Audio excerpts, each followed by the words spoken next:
NMAX B2, niremap lang, hindi na umandar. Ano nangyari? Tara, tingnan natin. Good day mga kuys, meron pala tayo pinikop na na NMAX B2 sa San Jose del Monte, Bulacan. So medyo malayo, di ba? San Jose del Monte, Bulacan. Pinikop natin yung unit at tinulak natin papunta rito sa Tenix Moto Service. So ito pala yung kwento niyan mga kuys. Okay, pakita ko sa inyo. Ang ginawa pala namin dito is niremap namin mga kuys.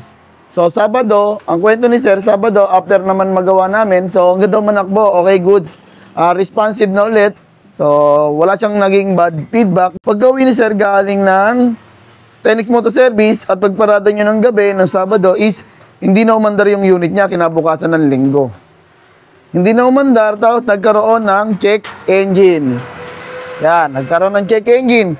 So, Monday, ngayon, pinikap kaagad namin yung kanyang unit sa San Jose del Monte. Kasi syempre, warranty namin, kami yung huling gumawa, last touch kami, no? Niremap namin. Tapos pagparada ng Sabado ng gabi, hindi na umandar, gagamitin ng Linggo. So Linggo, sarado tayo mga kuys, Monday na natin na pick up, no? At ito ang ating nakita. So dinouble check natin ang ating ginawang pagre-remap, wala naman dito sa ginawa natin. Tapos nagkaroon siya ng error, which is yung error 12. Tapos nagkaroon ng CKP sensor. Nagkaroon ng kanyang CKP sensor. So malabo doon sa ginawa natin. Upon checking, minanual natin ang diagnose. So, ito ang nakita natin mga kuys. So, okay, nasunog. Kahit naka-add pro ka na, nasunog pa rin. So, ito, tanong lang sa mga kapwa ka-technician, magiging cost ba ng pagkasunog ng add pro yung pagre-remap natin o pagre-remap namin, di ba? So, tingin ko, sa aking wala. So, ito kasi talagang issue na ng NMAX, Aerox, yan, nagkakaroon ng problema. So, kahit pala naka-add pro ka na, possible, masunog pa rin ang iyong linya. Okay? Bakit nga pala nagkaroon ng CKP sensor na error, mga kuys? Yan. Ang nangyari siguro dito, pinipilit ni Sir i-cranking ng i-cranking hanggang sa nag-init na ang kanyang, ito, dahil hindi na nagkakaroon ng konekta or nagkakaroon na ng tawag dito pag-init ng wire.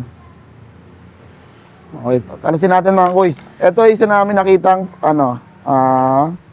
dahilan kung bakit nagkaganyan. Yan, diba makikita nyo mga kuys,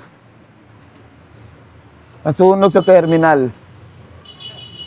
Nasunog sa terminal. Okay, ito pa, ayan diba natanggal. So, dito kasi sa Tenix Moto Service, hindi ganito ang ginagawa namin. May ginagamit kaming ganitong connector, pero hindi AdPro brand. Pero hindi ko naman sinasabi na pangit tong AdPro brand na to.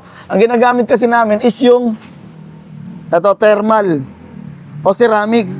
Yan tsaka ang ginagamit namin dito ng mga terminal is 20 ampere tapos copper. So, bago namin ikabit, hinihinang namin or sinasoldering namin para hindi talaga bumitaw.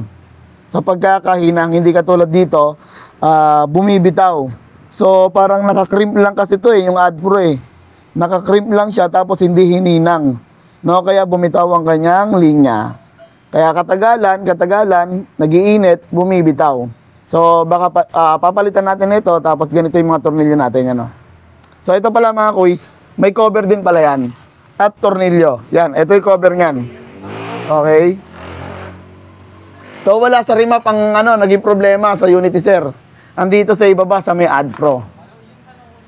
So, yun. Ingat-ingat sa mga naka-AdPro. Hindi kasi sinasabi na pangit itong AdPro brand na to, Nagkataon lang siguro or sa gumawa. Siguro may gumagawa na nito, yung mga naka-AdPro, hinihinang nila. Mas maganda yon. Kaya nilalagyan nyo ng, tawag dito, thermal paste para hindi basta-basta nag-iinit. Okay?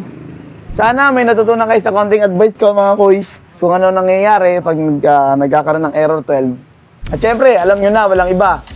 Tenix lang, saka lang.